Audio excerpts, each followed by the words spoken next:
நமஸ்காரம்.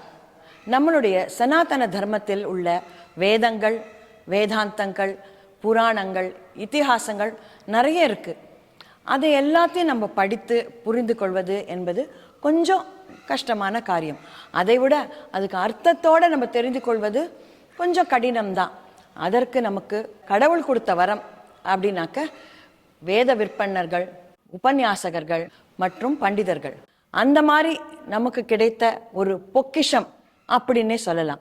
அதாவது ட்ரெஷர் அப்படின்னு சொல்லக்கூடியவர் பிரவச்சன திலகமும் இளம் வயதிலேயே அந்த பட்டத்தை பெற்றவரும் டாக்டர் பை ப்ரொஃபஷனுமான டாக்டர் உவே வெங்கடேஷ் சுவாமி அவர்கள் நம்மோட இங்கே இணைந்திருக்கிறார். இவர் நம்ம சேனல்ல நிறைய இன்டர்வியூ கொடுத்துருக்கார். ஒன்னொன்னும் ஒரு ட்ரெஷர் செஸ்ட், அதாவது பொக்கிஷ பெட்டி அப்படின்னு சொல்லலாம். ஏன்னாக்கா அதில் அவர் கொடுத்த விளக்கங்கள், பிரமாணங்களுடன் கூடிய விளக்கங்கள், அர்த்தங்கள் எல்லாம் நிறைய பேருக்கு பயனுள்ளதாக இருந்திருக்கிறது. இன்று அந்த மாதிரி ஒரு டாபிக்கு அவர் விடை தர நம்முடன் இன்று இணைந்திருக்கிறார். அது என்ன டாபிக் அப்படின்னாக்க, பண்டிகைகள் கொண்டாடும் விதமும் கோவில்கள் சென்று வழிபடும் முறையும். அவர்கிட்ட நம்ம சந்தேகங்கள், கேள்விகளை கேட்டு விடை பெறலாம். நமஸ்காரம் சார். நமஸ்காரம் மேடம். ரத்னமாலா சேனல் நேயர்கள் எல்லோருக்கும் அடியனுடைய நமஸ்காரம். நீங்கள் பெரிய பெரிய வார்த்தையெல்லாம் சொன்னேன், பொக்கிஷம் அது இது ட்ரெஷர் செஸ்ட்டுன்னு. அதற்கெல்லாம் அடியனுக்கு எந்த தகுதியும் கிடையாது. ஏதோ 2 வார்த்தை சொன்னேன்னா அது ஆச்சாரியன் அனுகிரகம். ஆனால் உங்கள் வாயால் பொக்கிஷம்னு ஒரு வார்த்தை சொல்லும் அளவுக்கு அடியன் வந்திருக்கேன்னா இதுக்கு யாரெல்லாம் கான்ட்ரிபியூட் பண்ணாலோ அதில் உங்களுக்கும் ரத்னமாலா சேனல் நேயர்களுக்கும் பெரும் பங்கு உண்டு. அந்த வகையில் உங்கள் எல்லோருக்கும் அடியனுடைய மனமார்ந்த நன்றியை தெரிவிச்சுக்கிறேன். Thank you so much sir. Thank you. First கேள்வி ஸ்வேதா ஃப்ரம் சவுதி அரேபியா கேட்டிருக்கா. இப்போ முதல்ல நம்ம கோவிலுக்குள்ளே நுழையும் போதே துவஜஸ்தம்பம் இருக்கிறது. நம்ம சில பேரை பார்க்குறோம், முதல்ல உள்ள நுழையர்ச்சே சேவிச்சுட்டு உள்ள போறா. சில பேர் பெருமாளை சேவிச்சுட்டு சுற்றி வரைச்சே வெளியில வரைச்சே சேவிக்கிறா. இதனுடைய தாத்பரியம் என்ன, முறை என்ன, எப்படி சேவிக்கணும் அப்படின்றத பற்றி நம்ம நேயர்களுக்கு கொஞ்சம் சொல்லணும். ரொம்ப நன்றி, மிக்க மகிழ்ச்சி. முதல் கேள்வியே சிறப்பான கேள்வி. அதில் 3 பகுதிகள் இருக்கு. ஒன்று, முதல்ல துவஜஸ்தம்பத்தில் சேவிக்கணுமா அல்லது சேவிச்சு முடிச்சுட்டு கடைசியாக சேவிக்கணுமா? 2வது கேள்வி தாத்பரியம் என்ன? 3வது சேவிக்கும் முறை என்ன? 3 கேள்விகள் கேட்டிருக்கேள். ஒன்னொன்னா பதில் சொல்றேன். ஸ்ரீ வைஷ்ணவ சம்பிரதாயப்படி முதல்ல துவஜஸ்தம்பத்துல சேவிச்சுட்டு அதுக்கப்புறம் தான் கோவிலுக்குள்ள போகணுங்கிறது தான் வைணவ சம்பிரதாயத்து மரபு. என்ன காரணம்னா, இதை பற்றி ஸ்ரீ பாஞ்சராத்திர ஆகமத்திலே குறிப்பு இருக்கு. பாஞ்சராத்திர ஆகம விற்பனரான ஸ்ரீ ஊவே தேரெழுந்தூர் ராமன் பட்டாச்சார் சுவாமி அவர்கிட்டையும் இதை பத்தி அடியன் டிஸ்கஸ் பண்ணேன். அவர் ஒரு விஷயம் சொன்னார். வைகுண்டத்துல விஷாக யூபம்னு ஒரு ஸ்தம்பம் உண்டாம், ஒரு கம்பு, ஒரு தூண். அந்த விஷாக யூபம்ங்கிற வைகுண்டத்தில் உள்ள தூணின் பிரதிநிதி தான் நாம கோவில்ல பார்க்கிற அந்த துவஜஸ்தம்பம்னு சொல்லக்கூடிய அந்த தூண். அந்த தூண்ல அனிருத்த மூர்த்தியாக பெருமாளே துவஜஸ்தம்பத்துல எழுந்தருளி இருக்கார். பொதுவா ஸ்தம்பம்னா தூணுன்னு அர்த்தம், துவஜம்னா கொடின்னு அர்த்தம். அப்ப கொடிமரம்னு நம்ம தமிழ்ல சொல்றோம். அதுல அனிருத்த மூர்த்தியாக பெருமாள் எழுந்தருளி இருக்கார். சான்ஸ்கிரிட்ல நிருத்தம்னா தடைன்னு அர்த்தம், அனிருத்தன்னா தடைகளை போக்குபவர்னு அர்த்தம். அப்போ முதல்ல பெருமாள் தடைகளை போக்குபவராக இருந்து கோவிலுக்குள்ள நாம போய் சேவிச்சுட்டு வர வரைக்கும் எந்த தடையும் இல்லாம அனுகிரகம் பண்றவர் அதுல உள்ள அனிருத்த மூர்த்தி. அதனால முதல்ல அந்த அனிருத்த மூர்த்தியை அங்கே நாம வணங்கினோம்னா தடையில்லாம அந்த தரிசனம் பூர்த்தியாகும்படி, புனர் தரிசனம் அமையும்படி, பிரார்த்தனை தடையில்லாமல் நிறைவேறும்படி அனிருத்த மூர்த்தி அங்க அனுகிரகம் பண்றார். விழுந்து சேவிக்கும் போது வைகுண்டத்திலே உள்ள விஷாக யூபத்தை சேவித்த அந்த புண்ணியம் அதுவும் நமக்கு சேர்ந்து கிடைக்கிறது. அதனால உள்ளே நுழையும் போதே துவஜஸ்தம்பத்தை சேவிக்கணும் என்றுதான் பெரியோர்கள் காட்டியிருக்கா. 2வது தாத்பரியம் என்ன, ஏன் அதை விழுந்து சேவிக்கணும் அப்படின்னா, இதை பற்றிய சுவையான விஷயம் நாம சாந்தோக்கிய உபநிஷத்துல தகர வித்யால பாக்குறோம். அந்த தகர வித்யா விளக்கத்துல ஸ்ரீபாஷ்யத்துல ராமானுஜரும் இதை விளக்கி இருக்கிறார். என்னன்னா, எதிதமஸ்மின் பிரம்மபுரே தகரம் புண்டரீகம் வேஷ்ம தகரோஸ்மின் அந்தராகாஷா தஸ்மின் யதந்தஸ்தத் அன்வேஷ்டவ்யம் தத்வாவ விஜிக்ஞாசித்தவ்யம்னு இது உபனிஷத் வாக்கியம் சாந்தோக்கியத்துல. அது என்ன சொல்றதுன்னா, நம்ம உடம்பே ஒரு திவ்ய தேசமும், ஒரு திவ்ய கஷேத்திரம் 108 சொல்றோம் இல்லையா, நம்ம உடம்பும் ஒரு திவ்ய தேசமும், பிரம்மபுரம்னு பேரும். இதுல ஒரு கோவில் இருக்கான், எதுனா நம்ம இதயம். அந்த இதயம்ங்கிற கோவிலுக்குள்ள பெருமாள் எழுந்தருளி இருக்காராம். அப்ப நாம என்ன பண்றோம்னா, இந்த இதய கோவில்ல எழுந்தருளி இருக்கும் பெருமாளை சேவிக்கிறதுக்காக இந்த உடம்புங்கிற அந்த க்ஷேத்திரத்துக்குள்ள நாம நுழையும் போது, இப்போ ஒரு கோவிலையே ஒரு மனித சரீரத்தோட நீங்க ஒப்பிட்டு பாருங்க. இப்போ கோவிலே ஒரு மனிதனுடைய சரீரம்னு வச்சுட்டா அந்த வெளி ராஜகோபுரம் இருக்கு பாருங்க, அது அவனுடைய கால் பகுதி ஸ்தானத்துல வரும். அப்படியே உள்ள போனா இதய பகுதிங்கிறது பெருமாள் எழுந்தருளி இருக்கக்கூடிய கர்ப்ப கிரகம். மேல பெருமாளுக்கு மேல இருக்கக்கூடிய விமானம்ங்கிறது இவனுடைய தலையா வரும். அதுல துவஜஸ்தம்பம்ங்கிறது எங்கன்னா இடுப்பு பகுதி. கரெக்டா மனிதனுடைய இடுப்பு எந்த இடம் இருக்கோ அதுதான் துவஜஸ்தம்பம் என்று அமைந்திருக்கும். அப்போ அந்த துவஜஸ்தம்பம்ங்கிறது இடுப்பை குறிக்கிறதுனால அந்த இடத்துல இடுப்பை வளைஞ்சு நாம விழுந்து அந்த துவஜஸ்தம்பத்துல நாம நமஸ்காரம்ங்கிறத பண்றோம். அது மட்டும் இல்ல, ஒரு உற்சவம் திருவிழா நடக்கிறதுனா துவஜஸ்தம்பத்துல கொடியேத்துவா இல்லையா?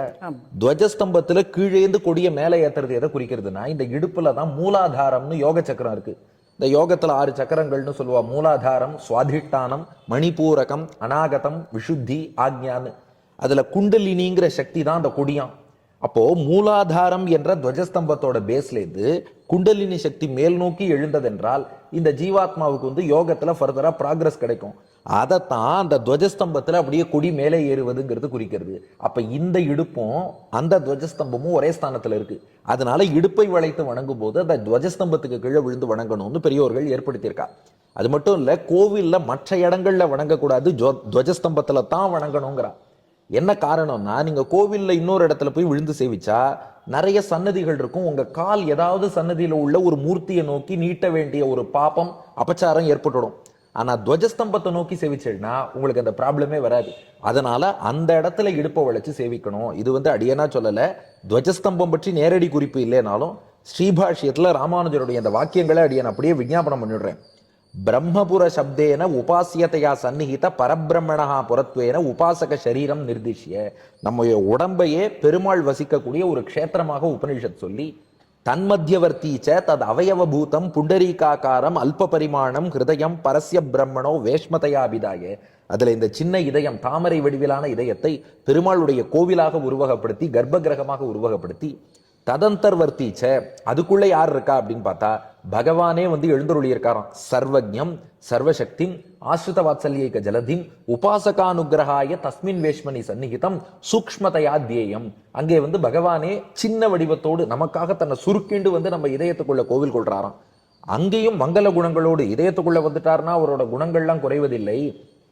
தது அந்தர்வர்த்தீச்ச அபகத பாப்மத்வாதி ஸ்வபாவத்தோ நிரஸ்த நிகிலகேயத்வ சத்தியகாமத்வாதி சுவாபாவிக அனவதிக அதிசய அசங்கேய கல்யாண குண ஜாத்தம் ச தியேயம் தது அன்வேஷ்டவ்யம்னு சொல்லி இதெல்லாம் ராமானுஜர் விளக்கிய விஷயம். அப்ப இதெல்லாம் அப்படி பார்த்து கொண்டே வரும்போது துவஜஸ்தம்பத்தோட ஸ்தானம் எங்க இருக்கும்னு பார்த்தா கரெக்டா இடுப்புல வரும்.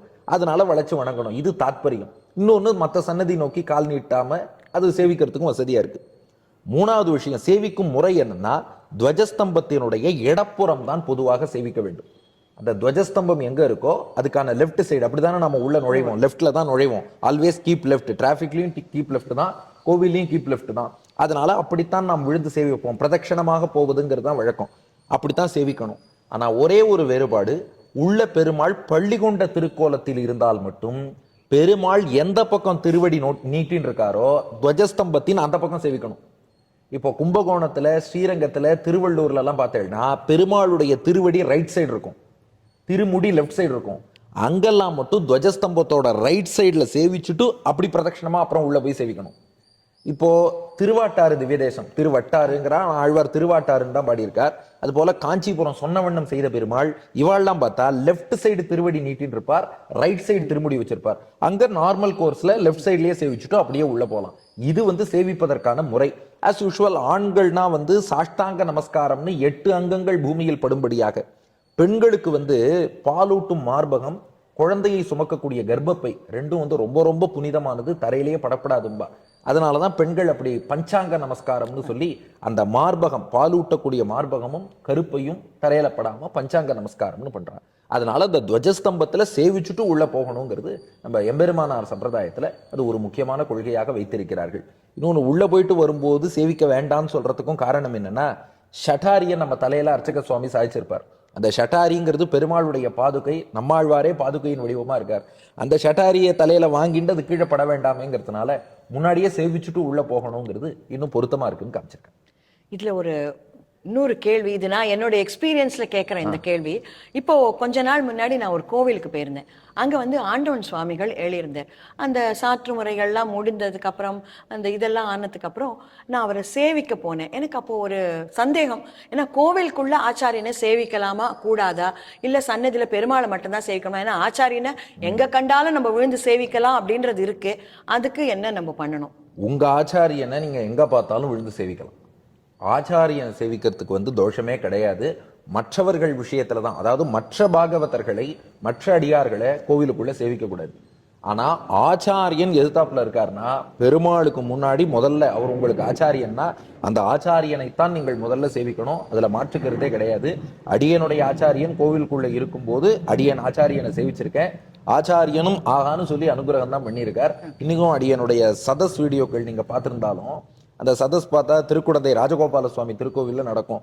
அடியனுடைய ஸ்ரீபாஷ்யாதி ஆச்சாரியன் டாக்டர் ஸ்ரீ உவே கருணாகராச்சார் சுவாமி எழுந்தருளி இருப்பார். அப்போ சதஸ்ல அடியன் விஞ்ஞாபனம் பண்றதுக்கு முன்னாடி முதல்ல சுவாமியை விழுந்து சேவிச்சுட்டு, சன்னதியிலேயே அவரை சேவிச்சுட்டு அதுக்கப்புறம் தான் விஞ்ஞாபனம் பண்ணுவேன். அதனால ஆச்சாரியனை சேவிப்பதுங்கிறது எக்ஸெப்ஷன். ஏன் அதே போல கோவில்லையே இப்போ வேத பாராயணக்காரா வரா அல்லது அருளி செயல் பாராயணம் பண்ணின்னு வரான்னா அந்த கோஷ்டியையும் நம்ம கோவிலுக்குள்ள சேவிப்போம். ஸோ இதெல்லாம் வந்து எக்ஸெப்ஷன். நாம மீன் பண்றது என்னன்னா, மொத்த ஒவ்வொரு சன்னதியிலையும் போய் நம்ம சேவிக்கிறதுங்கிறது நாம வச்சுக்கிறது இல்லை. என்ன காரணம்னா, அது ஒரு வேளை அது வந்து நம்ம காலை அந்த பக்கம் நீட்டிடுவோம், இது போன்ற காரணங்களால. இது எக்ஸெப்ஷன் சொல்லி வரும்போது அங்க இந்த ஜெனரல் ரூல் பொருந்தாது. ஆச்சாரியனை எங்க பார்த்தாலும் சேவிச்சிட வேண்டியது. மனசு கொஞ்சம் நிம்மதியா இருக்கு. ஏன்னா அன்னைக்கு சேவிச்சுட்டேன். சில பேர் அன்னைக்கு வந்து ஏன் சேவிச்சிங்கோ அப்படின்னு கேட்டா, பண்ணது தப்போ அப்படின்னு ஒரு பயம். நீங்க கிளாரிஃபை பண்ணது ஆச்சாரியனை சேவிச்சிருக்கேன். ரொம்ப ரொம்ப தேங்க்ஸ். அந்த பர்சனல் கேள்வி அது, ரொம்ப நன்றி. அடுத்தது தயா ஃப்ரம் துபாயில இருந்து கேட்டிருக்கா. இப்போ நம்ம கோவிலுக்கு போன உடனே, நான் உங்களுடைய உபன்யாசத்துல நிறைய கேட்டிருக்கேன், தாயாரை சேவிச்சுட்டு தான் பெருமாளை சேவிக்கணும் அப்படின்னு சொல்றீங்க. ஆனா நிறைய கோவில்கள்ல ஏற்பாடுகள் பண்ணதை பார்த்தேன்னா கூட, அந்த வழி போறது எல்லாம் நேர பெருமாளை சேவிச்சுட்டு அப்புறம் தான் தாயார் மற்ற சன்னதிகள்லாம் வருது. பெருமாளை நம்ம எப்போ சேவிக்கணும், முதல்ல யாரை சேவிக்கணும், கோவிலுக்குள்ள போன உடனே என்ன கிரமம்? முதல்ல கிரமத்தை சொல்லிடுறேன். பிராக்டிக்கல் அட்ஜஸ்ட்மெண்ட் எப்படி பண்றதுங்கிறத அடுத்து சொல்றேன். கிரமம் என்னன்னா, முதல்ல ஒரு பெருமாள் கோவிலுக்குள்ள நுழையிறோம்னா அந்த ராஜகோபுரத்தை பார்த்து நம்ம கை கூப்பணும். ஏன்னா அந்த கோபுரத்தின் கலசத்திலையும் பெருமாளை எழுந்துருள பண்ணியிருப்பா. கோபுர தரிசனம் கோடி புண்ணியம். அதனால ராஜகோபுரத்தை நோக்கி கை கூப்பிக்கணும். அதுக்கப்புறம் கோவிலுக்குள்ள நுழைஞ்சோம்னா துவஜஸ்தம்பத்துல விழுந்து சேவிக்கணும்.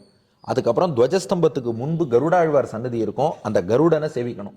அதுக்கப்புறம் ஆழ்வார் ஆச்சாரியர்கள் சன்னதி இருக்கும், அவர்களை எல்லாம் வரிசையாக சேவிச்சுக்கணும். விஸ்வக்சேனர் பெருமாளுடைய சேனை தலைவர் எழுந்தருளி இருப்பார், அவரை சேவிச்சுக்கணும். அதுக்கப்புறம் தாயார் சன்னதிக்கு போய் தாயாரை சேவிச்சு தாயார்கிட்டேருந்து உத்தரவு வாங்கிக்கணும். அதுக்கப்புறம் அப்படியே பிரதட்சணமா வந்தா நமக்கு ஆண்டாள் நாச்சியார் சன்னதி இருக்கும், அந்த தாயார்ட்டையும் உத்தரவு வாங்கிக்கணும். அது போல சக்கரத்தாழ்வார், இன்னும் யாரெல்லாம் பரிவார தேவதைகள் இருக்காளோ அவ எல்லாரையும் சேவிச்சுக்கணும். எல்லாரையும் சேவிச்சுட்டு தான் பெருமாள் சன்னதிக்கு வரணும். பெருமாள் சன்னதியில துவாரபாலகர்கள் ஜெயன் விஜயன் இருப்பா, அவள்கிட்டேருந்து அனுமதி வாங்கி கொண்டு அதுக்கப்புறம் தான் சன்னதிக்குள்ள போகணும். பெருமாள் சன்னதிக்கு போனாலும் அங்க பெருமாள் பள்ளிகொண்ட திருக்கோலத்துல இருக்காருன்னா அவர் திருவடி பக்கமா நின்று பெருமாளை சேவிக்கணும். ஏன்னா தலை பக்கம் துரியோதனன் பக்கம், திருவடி பக்கம் அர்ஜுனன் பக்கம். நம்ம நேயர்களுக்கு புரியும், இதுக்கு நம்ம விளக்கமே சொல்ல வேண்டாம். தலை என்பது துரியோதனன் பக்கம், திருவடி என்பது அர்ஜுனன் பக்கம். அதனால திருவடி பக்கம் நிக்கணும். ஒருவேளை பெருமாள் பக்கத்துல ஒரு தாயார் மட்டும் இருக்கான்னா தாயார் எந்த பக்கம் இருக்காளோ அங்க நின்று சேவிக்கணும். பெருமாளுக்கு ரெண்டு பக்கமும் தாயார் இருக்கான்னா நோ ப்ராப்ளம், எந்த பக்கம் வேணாலும் இருந்து சேவிக்கலாம். இப்படி போவதுதான் வந்து கிரமம். என்ன காரணம்னா, முதல்ல பெருமாள்கிட்ட நாம போறோம்னா நாம எத்தனையோ பாபங்கள், அது தெரிஞ்சோ தெரியாமலோ, ஒத்துப்போமே, நிறைய பாபங்கள் நாம பண்ணியிருக்கோம். இத்தனை பாபங்களையும் பண்ணிட்டு அவர் சொன்ன எதையுமே நாம கேட்காம நான் கேட்கிற பிரார்த்தனையை மட்டும் நீ கொடுன்னு அவர்கிட்ட கேட்டா நியாயமா யாருக்குமே கோபம் வரும் இல்லையா? எந்த ஒரு அப்பாவுக்கும் அப்பா சொல்றது எதையும் பையன் கேட்க மாட்டான். பையன் சொல்றதெல்லாம் அப்பா செஞ்சு கொடுக்கணும்னா எந்த அப்பாவுக்கு கோபம் வராம இருக்கும்? அப்போ நாம சரி இனிமேலாவது ஒழுங்கா இருக்கேன்னு ஒரு முடிவு எடுக்கிறோம். செஞ்ச தப்பை பார்த்து பகவான் கோபப்படாம இருக்கணும்னா அவர் அடியார்களை முதல்ல வணங்கிட்டு அந்த அடியார்களின் பரிந்துரையோடு போனோம்னா அந்த அடியார்களுக்காக பெருமாள் நம்மளை மன்னிச்சிருவாராம். ஏன்னா அடியார்கள்ங்கிறவா பெருமாளுக்கும் வேண்டியவா நமக்கும் வேண்டியவா, நமக்கும் வேண்டியவாங்கிறதுனால நமக்காக பரிஞ்சு பேசுறா, பெருமாளுக்கு வேண்டியவாங்கிறதுனால அவர் சொன்னா பெருமாள் கேட்கிறார், அவ மூலமா போனோம். அதுக்குத்தான் ஒரு கருட ஆழ்வார், நம்முடைய ஆழ்வார்கள், ஆச்சாரியர்கள், விஸ்வக்சேனர், சக்கரத்தாழ்வார் இவாளெல்லாம் சேவிச்சுன்னு போறது என்னன்னா, இவாள்லாம் நமக்காக பெருமாள்கிட்ட சொல்றார் நம்ம குழந்தை தான், இனிமே ஒழுங்கா இருப்பான், அந்த பக்தர்கள் சொன்னால் பகவான் ரட்சிப்பான். ஏன் ஆளவந்தாரை விட பெரிய மகான் கிடையாது. ராமானுஜருடைய ஆச்சாரியனுக்கு ஆச்சாரியன் ஆளவந்தார். அவர் பெருமாள்கிட்ட சொல்றார், நான் யார் தெரியுமா, எங்கிட்ட என்ன சக்தி இருக்கு என்ன பக்தி இருக்குன்னுலாம் பார்க்காத, பிதாமகம் நாதமுனிம் விலோக்கிய பிரசீத மத்விருத்தம் அச்சிந்தயித்வா. நான் நாதமுனிகளுடைய பேரன், என் தாத்தா நாதமுனிகளுக்காக என்னை காப்பாத்துங்கிறார். ஏன்னா அந்த மகான்களுக்காகத்தான் பெருமாள் ரட்சிக்கிறார். இந்திரன் என்ன பண்ணா, ஆயர்பாடியில கல்மழை பொழிஞ்சு ஆயர்கள் எல்லாம் ரொம்ப துன்புறுத்திட்டான். ஆனா அதுக்கப்புறம் தவற உணர்ந்தான். கிருஷ்ணன்ட்ட மன்னிப்பு கேட்கணும். ஆனா அவனுக்கு பயம், இவர் பாட்டுக்கு அந்த கோவர்தன மலையை தூக்கி நம்மள அடிச்சுட்டா என்ன பண்றதுன்னு இந்திரன் பயந்தான். இவர் கோவர்தன மலையை தூக்கி நின்னார். இந்திரன் என்ன பண்ணா, கெட்டிக்காரன் காமதேனு பசுவை முன்னாடி அனுப்பினான். வால் பின்னாடி இந்திரன் ஒளிஞ்சுன்னு போனான். காமதேனு போய் கிருஷ்ணனை ஸ்தோத்திரம் பண்ணா, என் பசு கூட்டங்களை எல்லாம் காத்தாய், ரொம்ப சந்தோஷம், நீதான் கோவிந்தன், கோ என்ற பசுக்களை காத்த கோவிந்தன் எல்லாம் சொன்னா.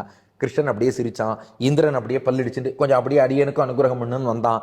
காமதேனு மேல உள்ள பிரீத்தியில அப்படியே சேர்த்து இந்திரனுக்கும் கிருஷ்ணன் அனுகிரகம் பண்ணிட்டான். அப்போ கிருஷ்ணன் தான் பெருமாள், இந்திரன் தான் நாம தப்பு பண்ண ஜீவாத்மா, காமதேனு தான் அடியார்கள். இந்திரன் காமதேனுவோட வாழை பிடிச்சின்னு போன மாதிரி நாம அடியார்களோட காலை பிடிச்சிட்டு போனா அவளுக்கு அனுகிரகம் பண்ற பெருமாள் அவளோட சேர்த்து நமக்கும் பண்ணுவார். அதனால நம்ம பாபங்களை பெருமாள் மன்னிக்கணும்னா அடியார்கள் மூலம் போகணும். அதுக்கு மேல பெருமாள் நமக்கு சாங்ஷன் பண்ணணுமே. அனுகிரகத்தை சாங்ஷன் பண்ணணும்னா அதுக்கு பெருமாளுக்கு சரிசமமா இருந்து யாராவது ஒருத்தர் வாதாடி இவன் நம்ம குழந்தை, நீங்க அனுகிரகம் பண்ணியே ஆகணும்னு சொல்லணும்னா அது தாயாரால தான் முடியும். அதனாலதான் தாயார் சன்னதி போயிட்டு தான் பெருமாள்கிட்ட போகணும். ஏன் நினைச்சு பாருங்களேன், இதுக்கு எல்லாமே பிரமாணம் இருக்கு. நாம எதுவும் ஏதோ ஒரு கதை மாதிரி சொல்றோங்கிறதுக்காக வெறும் கதை இல்லை. ராமாயணத்துல நீங்க சொல்லுங்க, ராவணன் பண்ண தப்பு பெருசா, காக்காசுரன் பண்ண தப்பு பெருசா? காக்காசுரன் தான். ஆனா ராவணனுக்கு தலை போயிடுத்து, காக்காசுரன் பொழைச்சுட்டான். ஏன் பொழைச்சான்னா, காக்காசுரன் வந்தப்போ ராமன் பக்கத்துல சீத்தை இருந்துட்டா. சீத்தை சொன்னா நம்ம குழந்தை தான், போனா போறது மன்னிச்சிருங்கன்னா. அவன் காலையே ராமனை நோக்கி நீட்டின்று விழுந்தான். சீத்தை அவனை திருப்பி அவன் தலை ராமன் திருவடியில படும்படியாக சீத்தையே கடத்திட்டு எந்த சீத்தையிட்ட அபச்சாரப்பட்டானோ அந்த சீத்தையே அவன் உயிரையே காத்து கொடுத்தாளே. அப்ப நம்ம அன்னை தாயார் இருந்தாதான். வீட்டுல ஒரு ப்ராக்ரஸ் கார்டுல அப்பா சைன் பண்ணணும்னாலே அம்மா ரெக்கமெண்டேஷன் தேவைப்படுறது. அதனால நம்முடைய அனுகிரகத்தை பெருமாள் சாங்ஷன் பண்ணணும்னா அதுக்கு நிச்சயமாக தாயாருடைய பரிந்துரை. அதைத்தான் புருஷகாரம்னு ஆச்சாரியர்கள் சொல்வார்கள். அது அவசியம் தேவை. அதனால தாயார் மூலம் தான் பெருமாள்கிட்ட போகணும். இதுதான் கிரமம். இது அப்படியே ஆண்டாள் திருப்பாவையில பண்ணி காமிச்சிருக்கா. திருப்பாவை 16ஆம் பாட்டுல பாருங்க, பெருமாளுடைய தொண்டர்கள் கோயில் காப்பாளன் வாசல் காப்பாளனை எழுப்பி அவள்கிட்ட அனுமதி வாங்கிக்கிறா. 17ஆம் பாட்டுல பரிவாரம், நந்தகோபன் யசோதை பலராமன் பரிவார தேவதைகள். 18, 19, 20 3 பாட்டுல நப்பின்னை பிராட்டி தாயார். அதுக்கப்புறம் 21ஆம் பாட்டுல கிருஷ்ணன்ட்ட போறா. இதுதான் கிரமம். ஆனா என்ன ப்ராப்ளம்னா, இப்ப சில கோவில்கள்ட்ட போகும்போது, இப்ப நம்ம அதை பத்தி விமர்சனம் எல்லாம் பண்ண போறது இல்லை. உங்களுக்கே தெரியும், உங்களுக்கும் எனக்கும் எந்த அஜெண்டாவும் கிடையாது. நாம யாரையும் எங்கேயும் விமர்சனம் எல்லாம் பண்ண போறது இல்லை. நம்ம மேட்டரை சொல்லிட்டு போறோம். கண்டிப்பா. ஒருவேளை சில கோவில்கள்ல அவன் நிர்வாக காரணமா இருக்கலாம், எத்தனையோ காரணமா இருக்கலாம். அதனால அந்த அமைப்பு பண்ண முடியலன்னா அப்ப நீங்க நேரா பெருமாள் சன்னதி போகும் நிலை ஏற்படுறதுன்னா மானசீகமாக இங்கே இந்த சன்னதி இருக்கு, மானசீகமாக அவரை வணங்கிக் கொள்வோம். ஆழ்வாரை வணங்கிப்போம், ஆச்சாரியர்களை வணங்கிப்போம், கருடாழ்வாரை சேவிச்சுப்போம். அப்போ ஸ்ரீரங்கத்துக்கே போறோம், நேரா பெருமாள் சன்னதிக்கு தான் போறாப்புல இருக்குன்னா ரங்கநாயகி தாயாரை மனசார தியானம் பண்ணிட்டு, அம்மா கொஞ்சம் பெருமாள்கிட்ட சொல்லுன்னா தாயார் கருணைக்கு அதுக்கு பண்ணிட மாட்டாளா? அதனால இதை இப்படி சொன்னாலும் இன்னொரு ப்ராப்ளம் இருக்கு. அப்ப நாங்க இனிமே தாயார் சன்னதிக்கே போல, மானசீகமா அப்படி சொல்ல வரல. உங்களுக்கு எங்க இது போல சிக்கல் வருதோ அந்த இடத்துல மானசீகமா அடியார்களையும் தாயாரையும் சேவிச்சுட்டு அதுக்கப்புறம் பெருமாள்கிட்ட போவது உச்சிதம். ஓகே. அடுத்தது சுதா அப்படின்றவா நங்கநல்லூர்லேருந்து. இவா பிரபந்தம் அத்தனையும் வாயில ரொம்ப சரளமா சொல்லக்கூடியவா, 4 பேருக்கு சொல்லியும் தரா. அதனால என்னுடைய குரு அப்படின்னு அவளுக்கே ஒரு சந்தேகம். அவ என்ன சொல்றானாக்க, இப்போ நம்ம கோவிலுக்கு போயிட்டு அர்ச்சனை பண்றோம். அர்ச்சனை பண்றச்சே சில பேர் என்ன பண்றோம், நம்ம பேரு கோத்திரம் நட்சத்திரம் சொல்லி பண்றோம். சில பேர் பெருமாள் பேர்லயே பண்ணிடுங்கோ அப்படின்னு சொல்றாங்க. இதுல இன்னொன்னு சில பேர் சொல்றது என்னன்னா, பஞ்ச சம்ஸ்காரம் பண்ணி கொண்டவர்கள் எல்லாம் பெருமாள் கிட்ட போறச்சே பெருமாள் பேர்லயே பண்ணிக்கலாம், அவ பேரை சொல்ல வேண்டிய அவசியம் இல்லைன்றா. இது எப்படி பண்ணணும் எல்லாருக்கும் கொஞ்சம் தெரிஞ்சா நல்லா இருக்கும். ஓகே.